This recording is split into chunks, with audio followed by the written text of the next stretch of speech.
Bonjour, pour ce chapitre, pour cette capsule, pour cette capsule, on va étudier comment le rôle de la passerelle par défaut et le DNS. Je vais commencer par un petit schéma basique pour montrer ça. Alors, je prends. Donc, on suppose qu'on a un switch.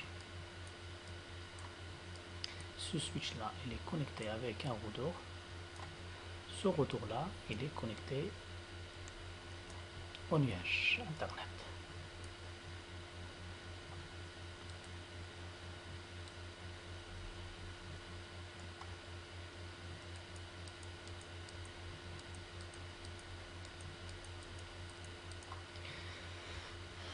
Ok, et moi j'ai mon PC connecté sur ce switch là.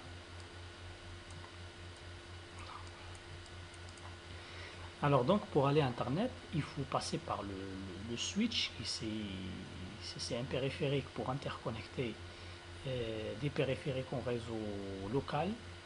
C'est pas le sujet d'aujourd'hui pour expliquer le rôle et le fonctionnement du switch, mais c'est un petit un petit lab pour tester quel est le rôle de la passerelle par défaut et le système DNS. On suppose si on a par exemple deux ordinateurs connectés sur le même sous-réseau. On a le PC1, le PC2. Donc si le PC1 il veut communiquer avec le PC2, généralement la communication il se passe à ce niveau-là. Ok, donc et comme vous le savez que chaque PC a une adresse IP pour communiquer avec l'autre PC ou l'autre périphérique. Alors pour aller sur Internet, donc notre PC, il doit passer par le switch pour contacter le retour et ce retour-là, bien sûr avec un abonnement chez un opérateur télécom, il est connecté avec le réseau mondial. Avec le réseau mondial, donc avec le réseau mondial, donc ce retour-là, il peut aller sur Internet et contacter les serveurs, les serveurs connectés sur Internet. Par exemple, on prend l'exemple du site Facebook, facebook.com. Ok. Alors nous, comment on va configurer notre PC, le PC1. Je vais te faire un test avec mon PC. On va configurer on va configurer le PC1 pour faire des tests en passant via la passerelle par défaut ou le retour qui interconnecte notre réseau local avec le réseau mondial ou le réseau Internet. Alors, c'est autre chose, ça c'est un TP pour les débutants. Il y a d'autres vidéos pour expliquer en détail soit le fonctionnement du routeur en ce qui concerne le routage dynamique statique, le switching, c'est pas l'objectif de cette séance pour détailler tout ça. Mais comme une introduction, il y a pas mal d'étudiants au début, ils captent pas ou ils font pas la différence entre quel est le rôle de la passerelle côté configuration, la passerelle par défaut, et le système DNS ou bien le serveur DNS qu'on configure au niveau de notre carte réseau. Alors pour, euh,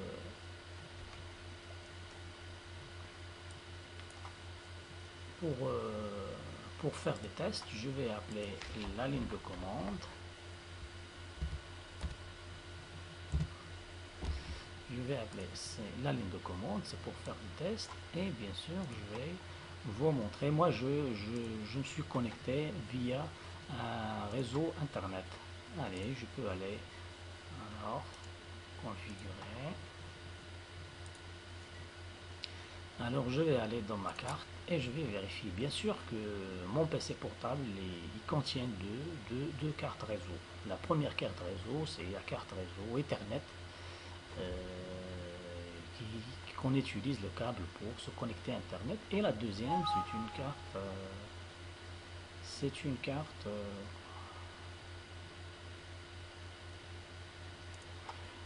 C'est une carte Wi-Fi. C'est une carte Wi-Fi que j'utilise lorsque je vais accéder à Internet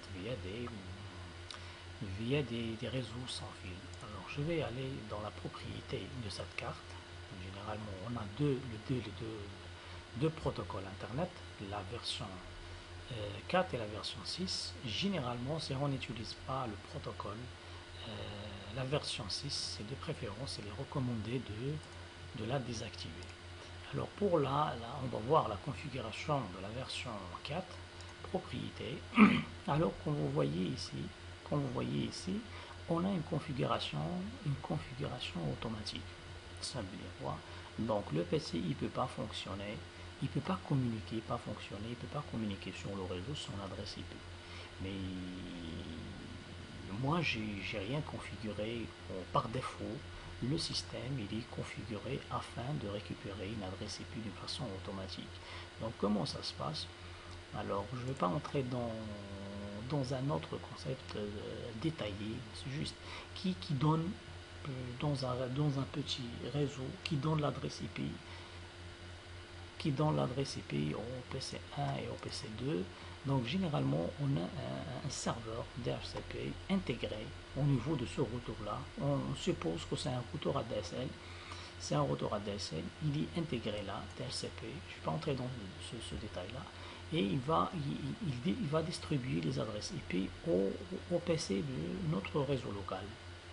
Et après, ces PC, ils vont accéder à Internet via la configuration, ou bien en se basant sur la configuration Internet envoyée par ce routeur-là.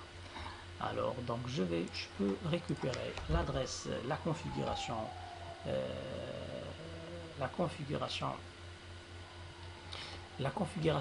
Internet ou la configuration réseau de ma carte réseau, la configuration IP en général, avec la commande par exemple ipconfig. Alors je détecte que on a un réseau sans fil. On a des informations concernant les adresses IP. Comme vous le voyez ici, on a des adresses IP. Qui a donné cette adresse IP, c'est pas l'utilisateur ou l'administrateur, mais d'une façon automatique, le routeur qui a attribué cette adresse grâce à un serveur DHCP. On va parler de ça après. Alors, par exemple, pour afficher les informations complètes sur la configuration IP ou /all, le système il va me donner le détail de la configuration. Alors maintenant, comme vous voyez, select. Comme vous voyez, on a ici la configuration de l'IPv4. On a le masque de serveur, on a l'adresse IP récupérée du retour, on a le masque, je ne vais pas entrer dans le détail, mais on a le bail, c'est juste le serveur, il va louer. Après, on va étudier le serveur DHCP en détail. Ici, on a la passerelle par défaut, ça ce qui est très important. Et on a le serveur DHCP sur le PC ou le serveur ou le périphérique qui nous a attribué cette configuration. C'est l'adresse IP du routeur généralement, parce qu'on a dans cette configuration, on n'a que le routeur et les deux PC. Alors, et il nous donne un serveur DNS. Donc pour cette séance, on va voir, je vais montrer que pour bien comprendre le rôle de la passerelle par défaut et le rôle d'un serveur DNS. Donc bien sûr le serveur DHCP, en grosso modo, c'est un serveur qui attribue les adresses IP ou la configuration IP, pas juste une adresse IP. Donc c'est bon. Alors maintenant, je vais tester la connexion avec des ordinateurs. Par exemple, je vais pinguer, je vais tester la connexion avec le périphérique qui m'a donné cette configuration IP.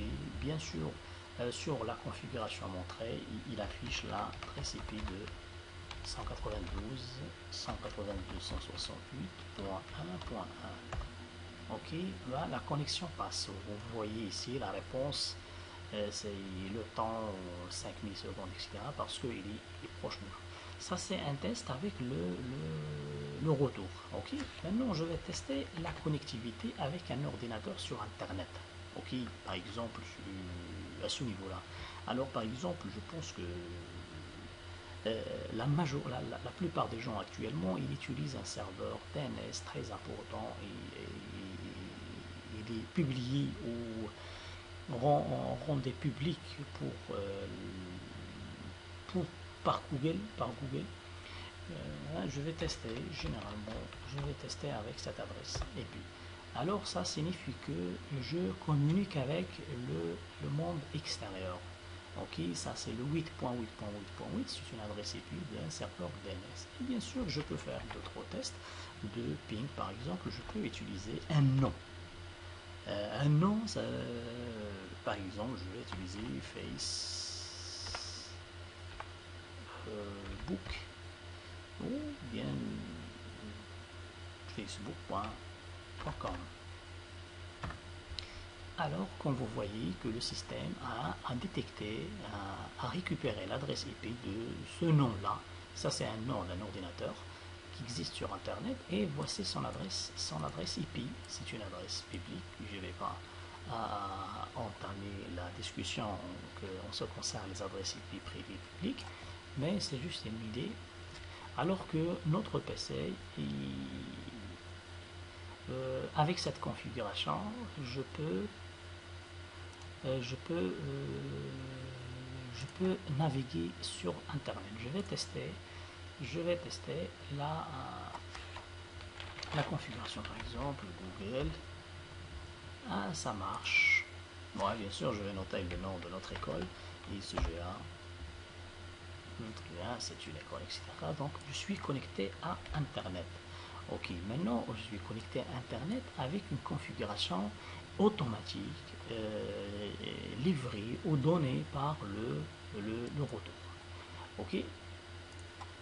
Donc maintenant, pour savoir, je vais faire un test pour vous montrer le rôle de la passerelle par défaut et la passerelle par défaut et le système DNS en général. Alors je vais revenir vers la configuration de ma carte. Je vais annuler pour vous montrer comment on va pour configurer une adresse IP. Donc généralement, on cherche les connexions réseau, propriété de la carte. On a deux cartes, je sélectionne une carte. J'ai désactivé, je n'ai pas validé l'autre manip que j'ai effectué tout à l'heure. Alors je vais propriété et maintenant je vais taper une adresse. Alors, par exemple 24. Je sais qu'il n'y a pas beaucoup de périphériques connectés chez moi avec le routeur. Alors j'ai configuré une adresse IP avec un masque de ce réseau, donc d'une façon, le système il le configure de façon automatique en se basant sur quelle classe, etc.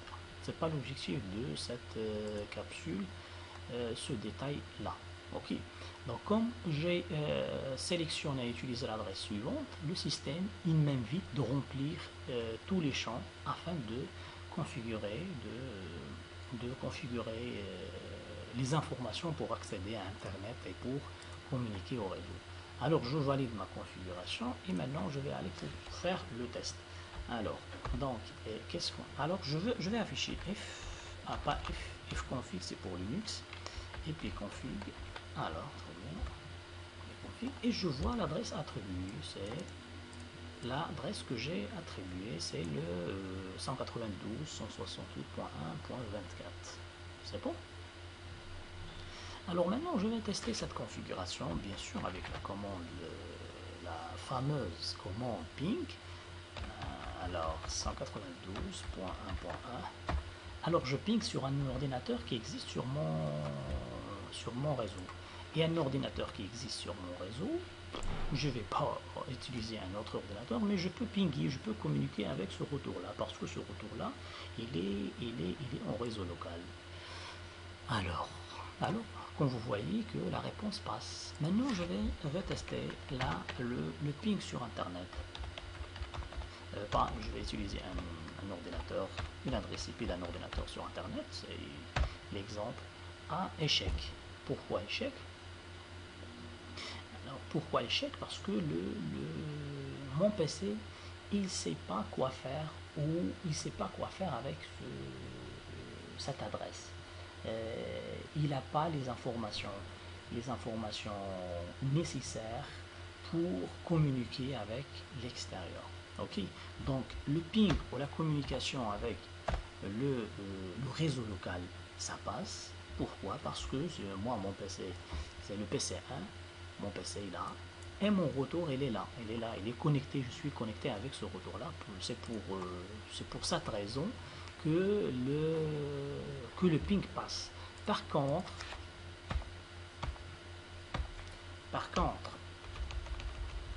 si je ping sur un ordinateur sur Internet, ben, ça passe pas.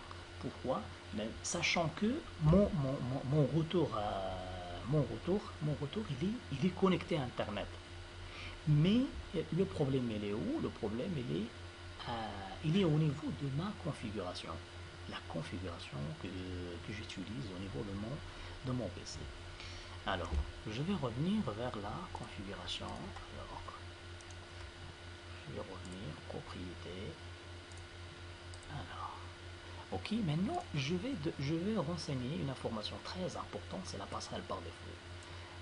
C'est comme je dis à mon ordinateur, si vous voulez communiquer avec l'extérieur, va passer par demander l'accès à Internet par cette adresse ou de cette adresse. C'est l'adresse du retour généralement ou de la passerelle par défaut. Ben, je vais appliquer. Ok. Alors maintenant, je vais tester le ping. Ah, comme vous voyez, ça passe. Pourquoi ça passe? Parce que j'ai renseigné la passerelle par défaut. La passerelle par défaut, c'est le périphérique ou l'ordinateur. On peut utiliser un ordinateur en tant que routeur, par exemple, ou bien le smartphone. Un smartphone, par exemple, quand vous partagez la connexion entre vos amis. Moi, j'ai un smartphone et je partage donc la passerelle par défaut d'une façon automatique. On ne rentre pas, non, les utilisateurs dans ce détail-là, mais le tout fonctionne de cette façon. Mon smartphone, il devient une passerelle par défaut. Et on accède à Internet via notre smartphone. Ça, c'est un exemple de partage de la connexion via un smartphone. Alors, quand vous voyez, vous observez que le ping passe. Le ping passe avec un ordinateur sur Internet. Maintenant, l'information qui est très importante, je vais essayer de pinguer sur le site de notre école, sga.ma. Alors, sga.ma, on va voir, est-ce que ça passe ou ça ne va pas passer? Généralement et théoriquement, ça ne va pas passer. Pourquoi? Parce que généralement, c'est tous les systèmes, ou tous les ordinateurs, ou tous les serveurs en général qui existent sur Internet, ils n'utilisent pas des noms, ils utilisent des adresses IP. Et donc, pour nous, les êtres humains, on ne peut pas mémoriser les adresses IP. Okay? On ne peut pas mémoriser les adresses IP. Donc, les organismes de normalisation et de standardisation, ils ont développé, ils ont pensé à aider l'utilisateur ou l'Internet en général afin de surfer sur Internet via des noms, mais pas des adresses. Ok, donc le nom www.sga.ma, moi j'arrive pas. Pourquoi? Ça signifie, c'est pas que le site n'existe pas, mais mon ordinateur, il n'a pas assez d'informations pour convertir ce nom-là vers une adresse IP. Ok, on va voir. Je vais revenir sur ma configuration de ma carte. Je vais aller toujours à OK. Comme vous voyez ici, il y a le champ. Il y a un champ pour un serveur DNS. Le serveur DNS, il s'envole d'une façon basique. Je ne vais pas entrer dans le détail parce qu'on fait des cours concernant un serveur DNS, un serveur DHCP, mais de façon détaillée. Mais ce n'est pas ça l'objectif, c'est juste une petite introduction pour les étudiants qui commencent à étudier le réseau informatique, etc. Alors, donc je vais renseigner un serveur DNS. Alors, avant c'est un serveur DNS c'est un serveur DNS public de Maroc, de Google. Ok. Donc c'est un serveur. Je vais appliquer ma configuration. Je vais renseigner. Alors, ok, actualiser. Maintenant, je vais aller à ma... Alors, ok, je vais refaire le test de ma passerelle. Parce que sans cette passerelle, je ne peux pas accéder à Internet. Ça marche. En local, je communique bien. Alors maintenant, est-ce que je peux communiquer avec l'extérieur via des adresses? Ça passe.